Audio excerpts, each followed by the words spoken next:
Ji today topic when the point is in the equatorial plane of the dipole। आज हम जो topic पे discuss करेंगे, हम देखेंगे कि दो डाइपोल है। डाइपोल मतलब एक पॉजिटिव चार्ज और एक नेगेटिव चार्ज किसी स्मॉल डिस्टेंस पर रखे हैं। उन दोनों चार्ज की वजह से किसी इक्वेटोरियल प्लेन पर जो है इलेक्ट्रिक फील्ड की रिजल्टेंट वैल्यू कितनी होगी। तो इसके लिए हम क्या करेंगे, सबसे पहले कंसीडर करते हैं। Consider two equal and opposite point charge are placed small to a small है, to a small distance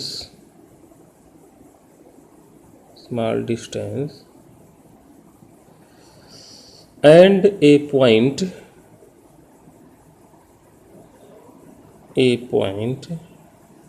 P taken on a plane perpendicular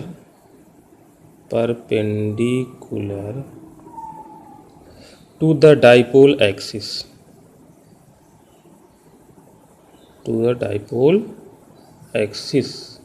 through its center, having the distance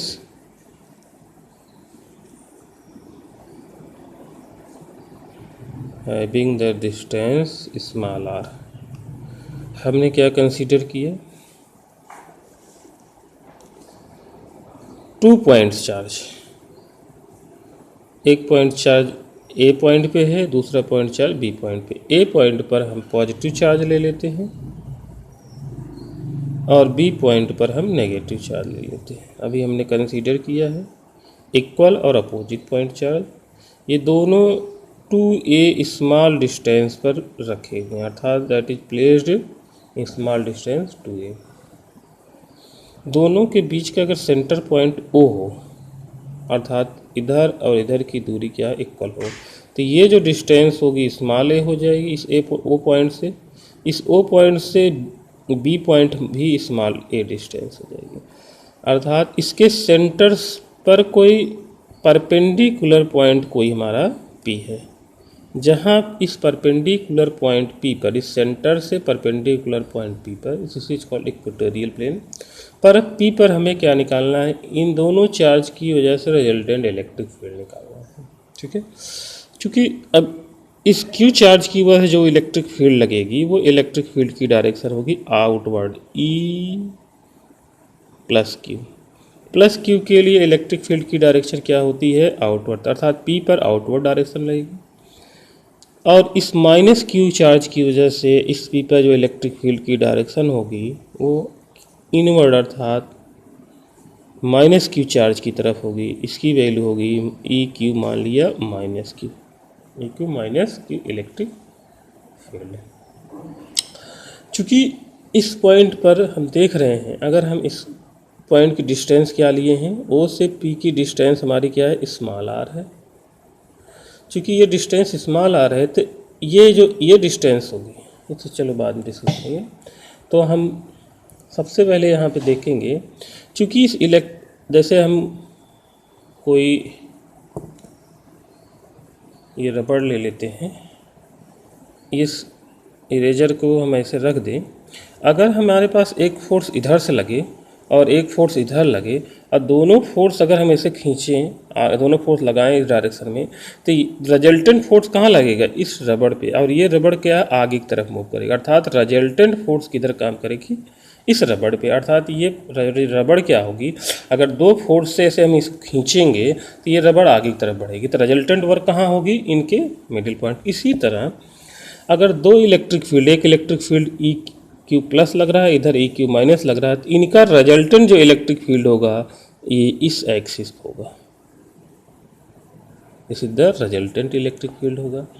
अर्थात इस रिजल्टेंट इलेक्ट्रिक फील्ड की value कितनी होगी निकालना, अर्थात इसके दो कंपोनेंट्स होंगे, एक वर्टिकल कंपोनेंट होगा, एक हॉरिजॉन्टल कंपोनेंट। इसी तरह इसका भी दो कंपोनेंट वर्क करेगा, एक वर्टिकल कंपोनेंट, एक हॉरिजॉन्टल कंपोनेंट। अगर E प्लस क्यू से अगर हम एक इस पर नॉर्मल ड्रा कर दें, यहाँ से भी एक नॉर्मल ड्रा कर दें, ध्यान देखिएगा, और ये हम मान लिए थीटा एंगल है, तो ये भी हमारा थीटा एंगल होगा।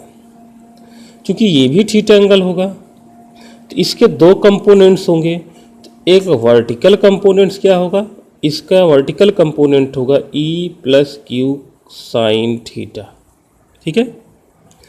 और इसका हॉरिजॉन्टल कंपोनेंट, इसका हॉरिजॉन्टल कंपोनेंट किस पे जाएगा, इस पे जाएगा, या इसके पैरेलल ही है तो इस पे हम ले लेते हैं। इस पर जो आएगा horizontal component E plus Q cos theta, ये आप 11th पढ़ चुके हैं, E प्लस कॉस थीटा। इसका नेक्स्ट कंपोनेंट्स हमारा कहाँ आएगा, अगर हम E क्यू माइनस लें, इसका जो कंपोनेंट्स होगा, वर्टिकल कंपोनेंट्स होगा इसका E minus Q sine theta, और इसका भी, ये तो वर्टिकल कंपोनेंट्स, इसका हॉरिजॉन्टल कंपोनेंट ये होगा यहाँ पर इस लाइन पर, लेकिन ये इसके पैरेलल है तो ये वर्क कहाँ कर रहा है, यहाँ पे वर्क कर रहा है ना, क्योंकि जब हम दो फोर्स लगाते हैं तो रिजल्टेंट मूवमेंट इधर होता है, रिजल्टेंट फोर्स, तो इसका भी एक कंपोनेंट इसी पे आएगा E minus Q cos theta. अर्थात दोनों के डायरेक्शन एक ही है, अर्थात दोनों सम हो जाएंगे। क्योंकि ये दोनों इक्वल होंगे, क्योंकि दोनों क्यू चार्ज क्या हैं, इक्वल हैं, तो इन दोनों का मैग्नीट्यूड क्या होगा, इक्वल होगा, बस डायरेक्शन अपोजिट होगा, ये अपवर्ड वर्क करेगा, ये डाउनवर्ड करेगा। तो जब equal magnitude opposite direction work करते हैं तो ये एक दूसरे को क्या कर देंगे, कैंसिल आउट कर देंगे। क्लियर है, तो यहाँ पर हम इसीलिए इस चीज़ को यहाँ पर क्लियर करते हैं, the component normal to the dipole axis cancel away। ये नॉर्मल कंपोनेंट जो होंगे, ये देखो, ये कंपोनेंट और ये component E plus Q sine theta, E minus Q sine theta, दोनों आपस में नॉर्मल है, लेकिन मैग्नीट्यूड सेम है, डायरेक्शन अपोजिट है, तो ये एक दूसरे को क्या कर देंगे, कैंसिल आउट कर देंगे। The components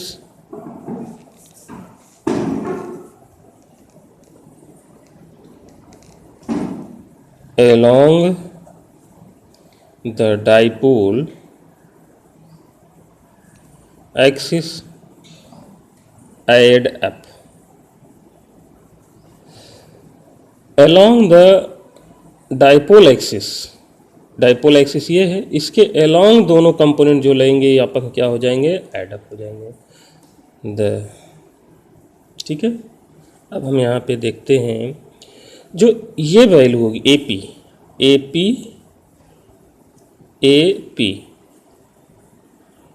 equal to B P is equal to किसके होगा, under root A square plus R square from the Pythagoras theorem. तो हो जाएगा R square plus A square from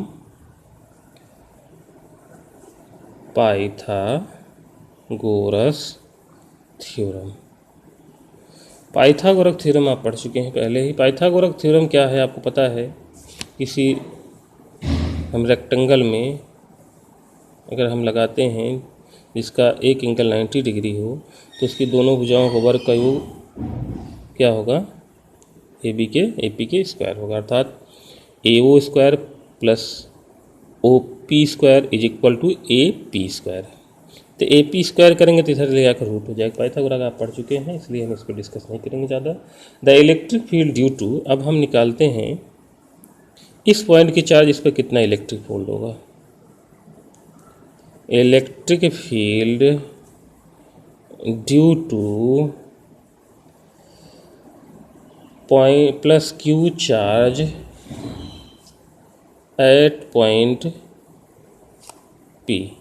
इस पॉइंट पर जो इलेक्ट्रिक फील्ड हम क्या लिए हैं, ई प्लस क्यू, तो हो जाएगा electric field E Q plus is equal to 1/4 pi epsilon naught, पढ़ चुके हैं पीछे, क्यू अपान इनके बीच की डिस्टेंस का स्क्वायर ए पी का square is equal to A P की वैल्यू यहाँ से रख दीजिए, तो हो जाएगा 1/4 pi epsilon naught Q, A P की वैल्यू यहाँ से रख रहे हैं, under root R square plus ए स्क्वायर का होल स्क्वायर। सॉल्व करेंगे तो आ जाएगा 1/4 pi epsilon naught Q upon R square plus A square. This is the first equation. Next, the electric field due to minus Q charge at point P is minus Q E Q. अब हम इस charge की वजह से हम निकाल रहे हैं इलेक्ट्रिक फील्ड, तो इलेक्ट्रिक फील्ड यहाँ पर क्या हो जाएगी, E minus q 1/4 pi epsilon naught Q upon क्या होगा, इनके बीच की distance B P square, B P square. अब बी पी चूँकि B P is equal to A P is equal to, आपको ऊपर लिखा ही हुआ 1/4 पाई एप्सिलॉन नॉट, यहाँ वैल्यू पुट कर दीजिए, क्यू आर स्क्वायर प्लस ए स्क्वायर का अंडर रूट का होल स्क्वायर, तो यहाँ बन जाएगा 1/4 pi epsilon naught Q r square plus ए स्क्वायर, इक्वेशन नंबर 2। ठीक है,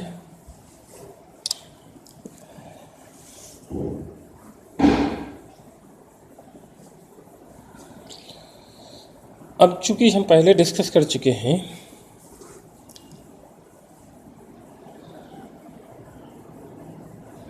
कि इसके दो कंपोनेंट्स होंगे, ये दोनों कंपोनेंट्स आपस में कैंसिल कर देंगे, रिजल्टेंट इलेक्ट्रिक फील्ड जो है पी पॉइंट पे क्या काम करेगा, फिर भी चलो बताते हैं। दूसरी बात, electric field magnitude at point P is same by charges, but the electric field by plus Q charge and minus Q charge acting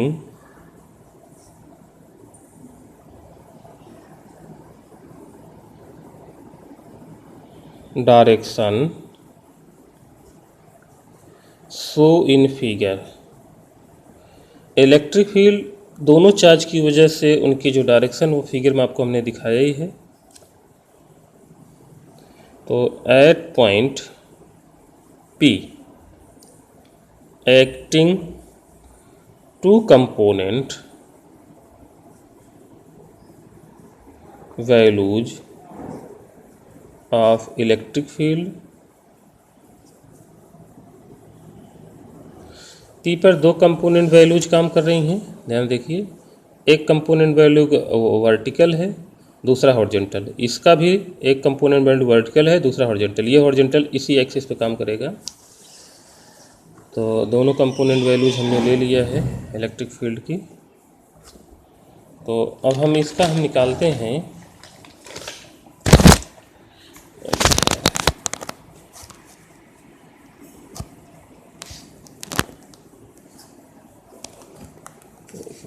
disbalance